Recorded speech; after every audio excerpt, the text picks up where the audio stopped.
The final episode of the reality TV show The Bachelor concluded this week very dramatically because of a thoughtless posting of a photo from a party on social media 3 years ago by one of the participants.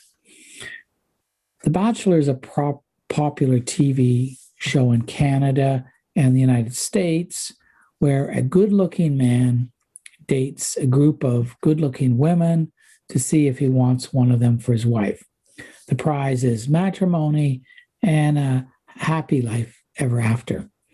There's also a parallel show, The Bachelorette, where a good-looking woman dates a group of good-looking men to see if she wants one of them for her husband.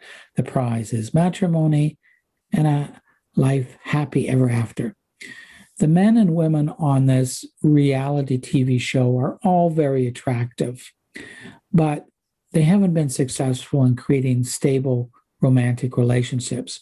So it is a volatile and dramatic situation, which is normally private, but the participants on the TV show agree to surrender their privacy and be recorded for an audience of millions of people watching. A show like this grows out of the phenomena of social media and a cultural shift in the traditional distinction between public and private selves on which identity is built. The same shift has affected politics and business, and the shift began before the social media and the internet, but these factors may have increased with social media. The shift is that privacy is splintered into a more public privacy and a deeper private privacy. The cultural roles are public and private, are thus changing, and not everyone agrees to the same degree of change. So what happened on the final season of The Bachelor? The finale this week. The Bachelor named Matt chose one woman named Rachel as someone he possibly wanted to marry to live happily ever after.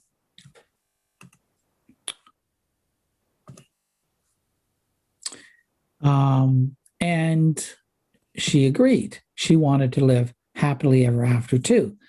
The finale was aired Monday night, but filmed months ago. After the filming ended, but before it could be aired, photos of Rachel were circulated on the internet where she had dressed up to attend an antebellum party in the southern state of Georgia 3 years ago when she was 21 years old. Antebellum means in Latin before the war, meaning the U.S. Civil War, where the southern states fought the northern states over the issue of whether Black people should be free citizens or slaves. Thus, an antebellum party celebrates the heritage of the time of Black slaves. The recent Black Lives Matter protests in the United States are part of the frustration of the continued inequality for Black citizens. How does this antebellum party with Rachel affect Matt the Bachelor? His mother was white and his father Black. Rachel is white and Matt is Black. And so Matt broke up with Rachel over this issue. Matt told Rachel on air in front of millions of people watching, the breakup is because, quote, you not fully understanding my Blackness and what it means to be a Black man in America, end quote. Rachel apologized and admitted that she had done something wrong. She didn't realize it at the time, she said, but of course, insensitivity and lack of awareness are not an excuse.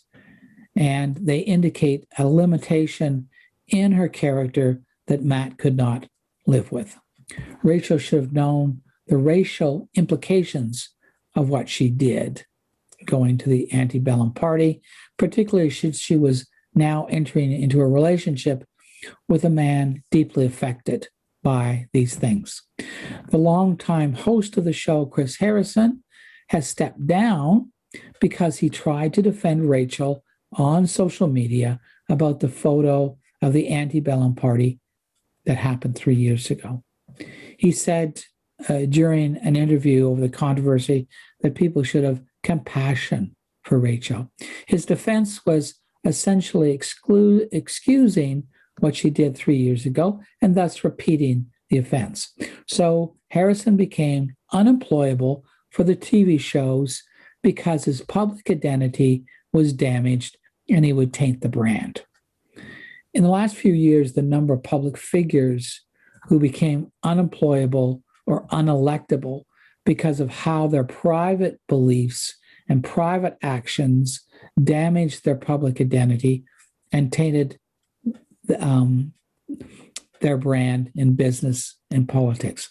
Think of the controversy now of Andrew Cuomo, the Democrat governor of New York State. Cuomo has been accused of sexual harassment of women going back a number of years. That's bad. A large group of New York Democrat politicians are calling for his resignation. He hasn't been found guilty, but the accusations are serious and troubling. And so Cuomo has now damaged his public identity and is tainting the Democrat brand. To defend him now would be seen to condone sexual harassment in a way that would taint Democrats as a group. Or think back to the 2019 federal election in Canada. In the previous federal election in 2015, the Liberal Party under Justin Trudeau swept the country and demolished the Conservative Party, which had been in power in Canada for 9 years. But in the midst of the campaign in 2019, Time magazine published a photo from a 2001 yearbook from a Vancouver private school where Trudeau was teaching at the time. The school staged an Arabian Nights themed gala. Trudeau dressed as Aladdin in blackface and a turban. Trudeau was 30 years old at the time. In 2001, the photo was wrong, but not worth public interest because Justin Trudeau was not a public figure with a public identity at the time. 7 years later, in 2008, Justin Trudeau will be elected to a federal seat in Parliament. 12 years after the photo was taken, in 2013, he would be leader of the Federal Party of Canada. 14 years after the photo was taken, in 2015, he would be elected Prime Minister of Canada without the photo circulating. But in 2019, 18 years later, after the photo was taken in 2001, a photo from his private life went public. It was damaging for him. It was damaging for his party. It was damaging during the election. Trudeau apologized and said it was bad about him. Now, think about that. How could your future be affected by your past, by what you do now? Before you post online, ask yourself, will I be responsible for this years later when I'm prime minister or the CEO of a company or the participant of a reality TV show seen by millions of people? Think, am I posting too quickly on the internet without anticipating future consequences for me or for those associated with me in politics or employment? Think, do I have blind spots in what I post now that I should examine more carefully before I post? Ask yourself, what are you not thinking about when you post quickly or when you share information too quickly?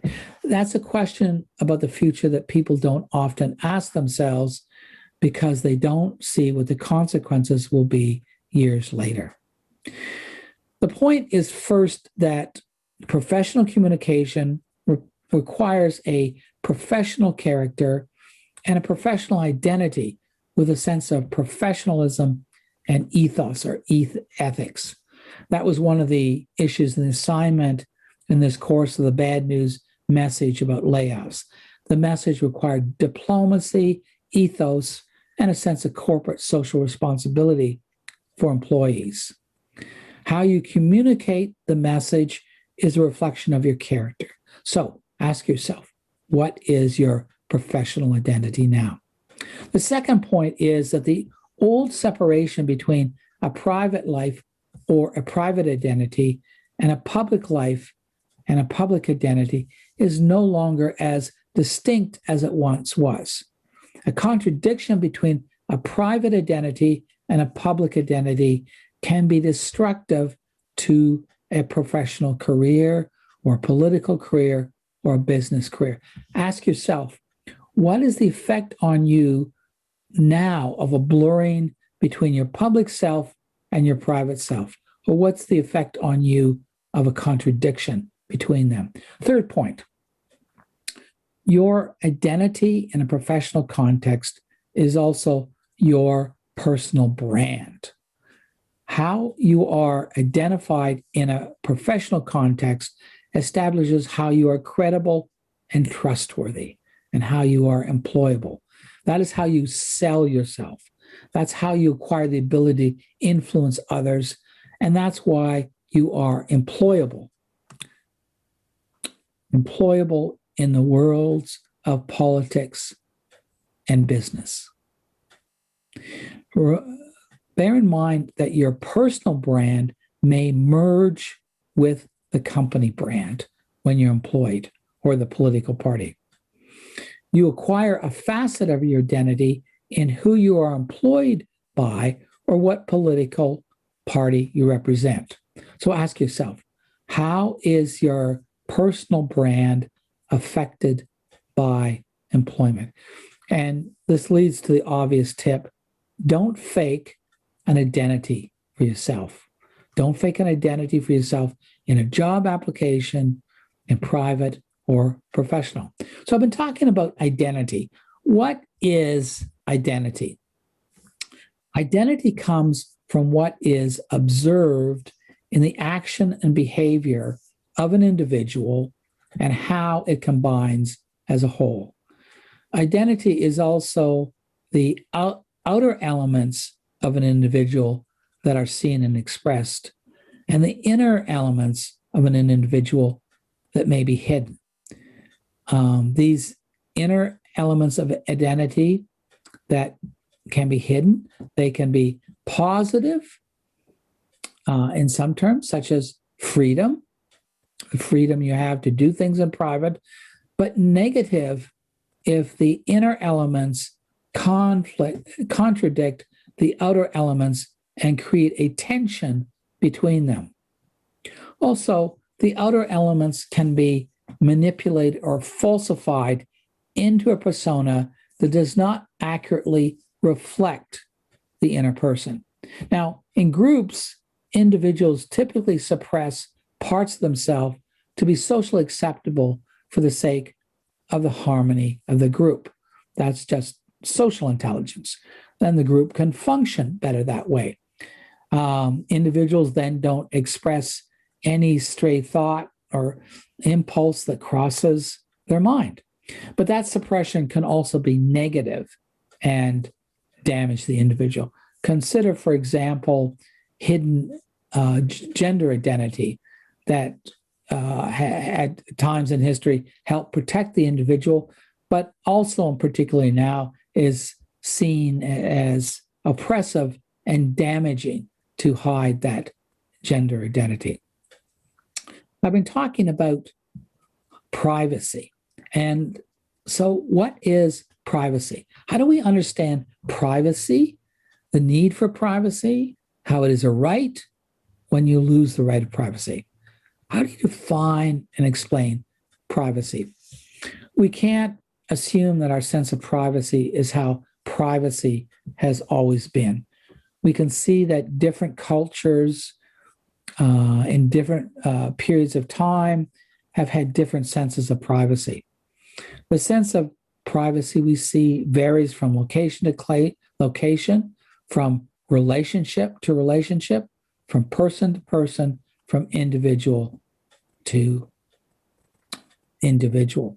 What is privacy? How is it a need? Why do we have a need for privacy?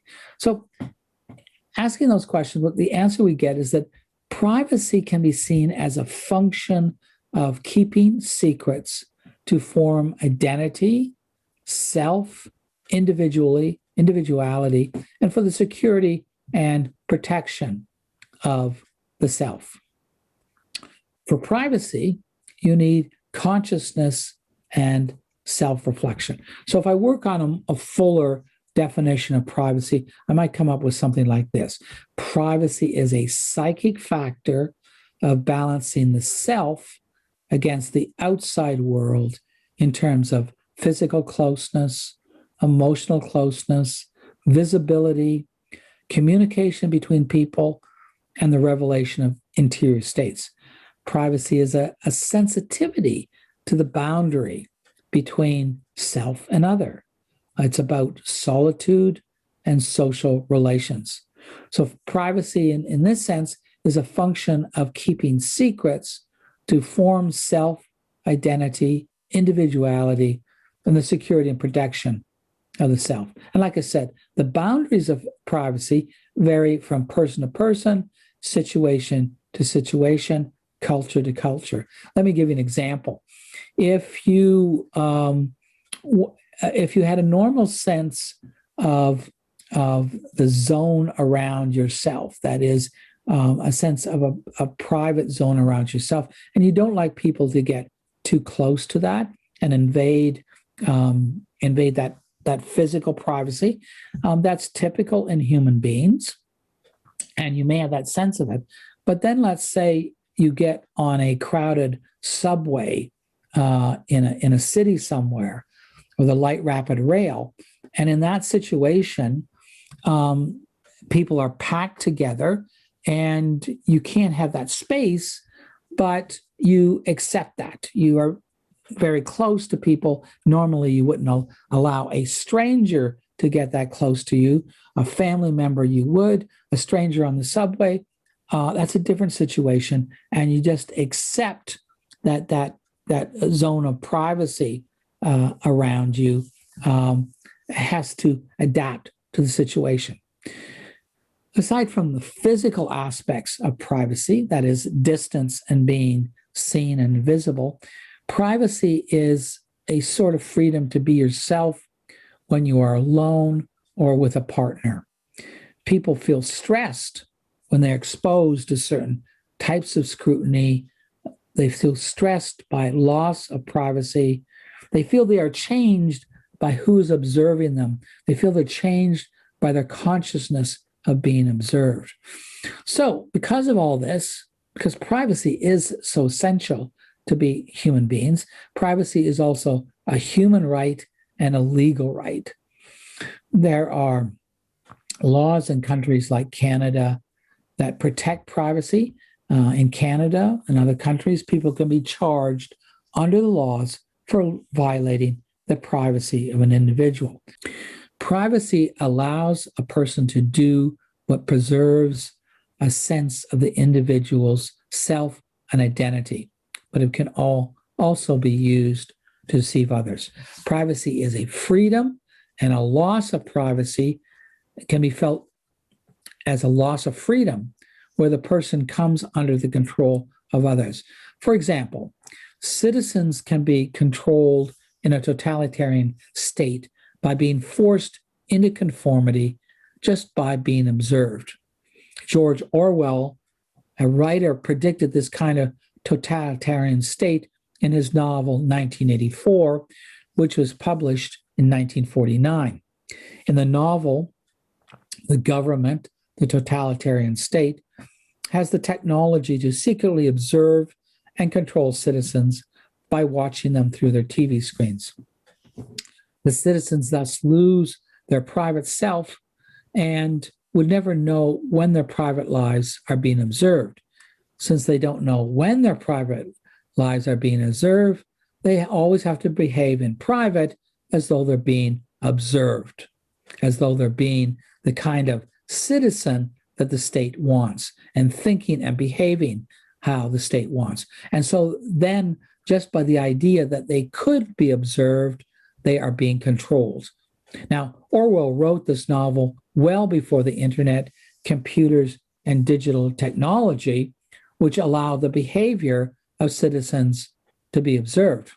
It might have seemed paranoid in 1949 to imagine being watched through your TV screen, but now we have portable screens in our computers with cameras that can make us visible. So think of the simple right of privacy in a democracy of being able to vote without how you vote being observed by the government. Voting is thus an elaborate process of making the process transparent, that is, of who gets elected, but the individual votes are kept scrupulously secret. Now, imagine if a government had a database of how all citizens vote. It would allow the government to find ways to punish those who don't elect the governing party. The privacy or secrecy in the vote is thus a form of freedom and protection of your private self. And the kind of government that would take away that privacy is called a surveillance state, which uses surveillance to intrude into people's privacy and control citizens. And we've had several scandals in the last few years. The Edward Snowden case being an example where Edward Snowden worked for intelligence agencies in the United States and became a whistleblower, showing that the U.S. government was collecting a lot of private information about people and was acting like a surveillance state. Now, let me give you a specific example of these issues with a woman called Brittany Kaiser. Kaiser was a young woman in her 20s who reluctantly accepted a job with Cambridge Analytica, the private company that became notorious for the way it used data illegally obtained about individuals on Facebook to try and influence the 2016 presidential election in the United States that elected Donald Trump. Cambridge Analytica was also working around the world to influence elections. We know about Brittany Kaiser because she published a memoir called Targeted in 2019 about her years employed by Cambridge Analytica. So the memoir not only gives us an insider's view about what the company was doing and about working for the company, it also explores what happens to a person who takes a job where there's a conflict between her outer and her inner identity. Kaiser is a principled and ethical person who believes in human rights, human dignity, and she wanted to work on causes that would improve human rights.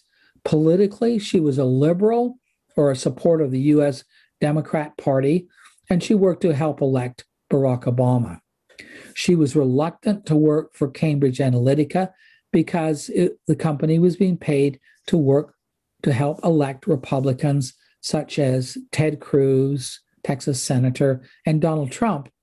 And she was also reluctant because Cambridge Analytica was working and paid by organizations that she opposed, such as the U.S. National Rifle Association.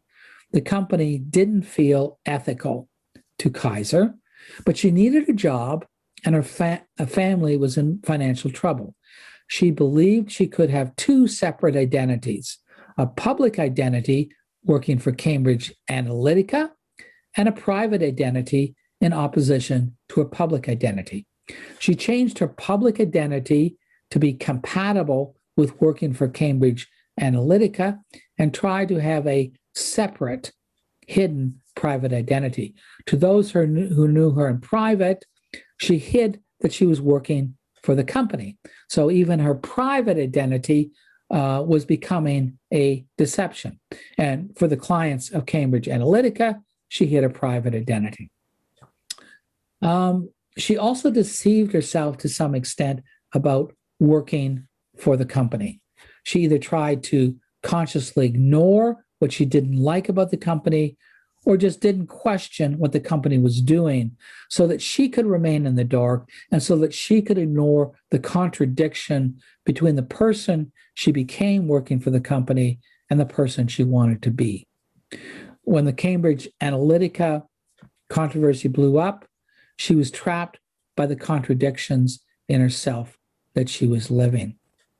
So think about that. The lesson out of that is that you can't live two lives in conflict with each other. You can't live two lives and keep them separate, or separate people between those who know you in one life and those who know you in another life.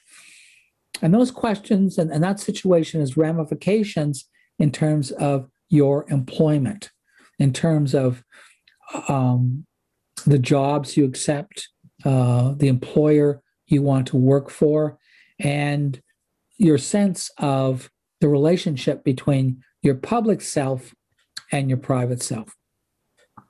Well, these days we have another kind of identity. We have a digital identity. And this is because the use of the internet and social media produces data about the behavior of individuals. Now, normally we might not be aware that every time we are using social media like Facebook or Twitter, or buy something online through Amazon, or search online using Google, we create data about ourselves that we don't see, data about our behavior, data about what we want and are interested in. That data can be compiled into a digital identity with thousands of data points about an individual that create a profile from the behavior of a person online and create a sense of the identity of that. Now, that individual identity compiled by the data is commercial. It's useful commercially because it can be used to sell products or to promote a candidate for election. And that's how Cambridge Analytica used it. It had obtained data about individuals, thousands and thousands of data points about each individual through Facebook, and it was able then to construct a profile of someone and predict what would motivate somebody to buy a product or to elect a candidate. And then the company would target ads based on that personality profile. This online data, this online behavior, so I said it can be used to sell products, it can be used in elections, it can be used for things like how to predict a terrorist attack or how to adjust a terrorist attack in real time to changing conditions. Because all this private information, all this private behavior is now data, is now public data that is available to anybody. What was once an intricate process of intelligence gathering to get access to secret information by spies and government intelligence agencies is now becoming data analysis of information that's available to anybody on the internet and social media. For example, in 2014, Air Flight MH17, flying from the Netherlands to Malaysia, was shot down over the Ukraine, with 298 people dying at a time of a conflict between Russia and the Ukraine. A group of citizens, led by a blogger named Elliot Higgins, using public information on social media sites like Facebook, was able to prove that a Russian missile launcher had crossed into the Ukraine to shoot down the aircraft and then return to Russia, apparently concealing where it came from. But Higgins and the others working for him were able to use what's called open source intelligence. That means data just available to anybody through social media. And through the website he called Bellingcat, they were able to compile this data and find out, discover, and prove who had shot down flight MH17. When we use social media, we think it's private. But in using social media like Facebook, we're not aware most of the time that this private data about us exists. And this private data is used and sold. In other words, there is a transaction in using social media. The transaction is that you pay for the free service by giving up certain personal and economic rights, by giving up data. So we're entering an era of a new issue of private data rights. That is, do you have a legal right to the data collected about you, and do you have a right to control how that data is about you is used? One more point about identity. The text in this course, The Craft of Research, begins by talking about the issue of identity, which is something you might not expect in a text about research. Isn't research separate from your identity? Are facts and professional interpretation separate from identity? The answer is yes, but the text still begins with the issue of identity. And in professional writing and in a professional career, identity still matters. Being a researcher is a form of professional identity, and it gives you a useful role in society. This is what the text says. The text essentially explains the role of researcher as an identity entitled to dignity and respect. Research is a talent, and it's an industry. If you're valuable as a researcher, you're useful in employment in different areas.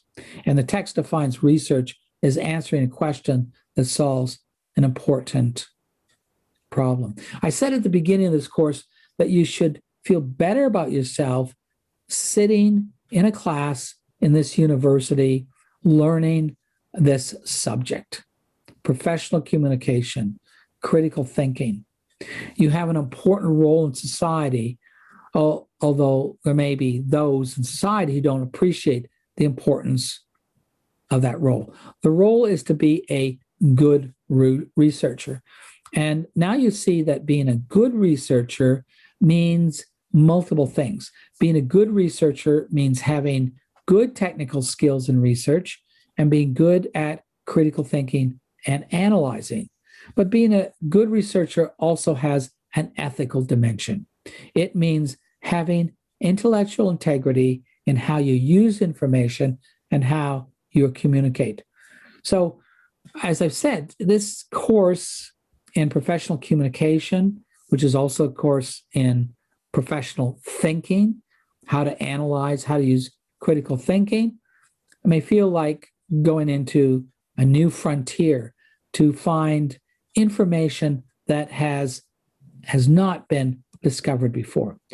As a researcher, you have transferable skills. That is, research skills and critical thinking skills are valuable in different disciplines and make you employable in different disciplines. And after the session that I've just given you, I suggest that you think about what is your professional identity. How do you want to be that person who behaves professionally, who thinks professionally, who behaves professionally? And as you be that kind of potential in yourself and you are disciplined in how you behave professionally, you also may want to think about your private self. And that is, what's the relationship between your professional identity and your private self? You don't want to end up in a situation like Brittany Kaiser working for Cambridge Analytica, when you somehow suppress yourself, the things you value in yourself, your ethos for employment, and you get deeper and deeper into the problems and contradictions when you have made that choice to work for a company that doesn't align with your personal values, the damage that can do to you and the damage that can do to your career. So think about that. What is the professional self, that potential in you that you'd like to become, and how healthily is it aligned with your private values?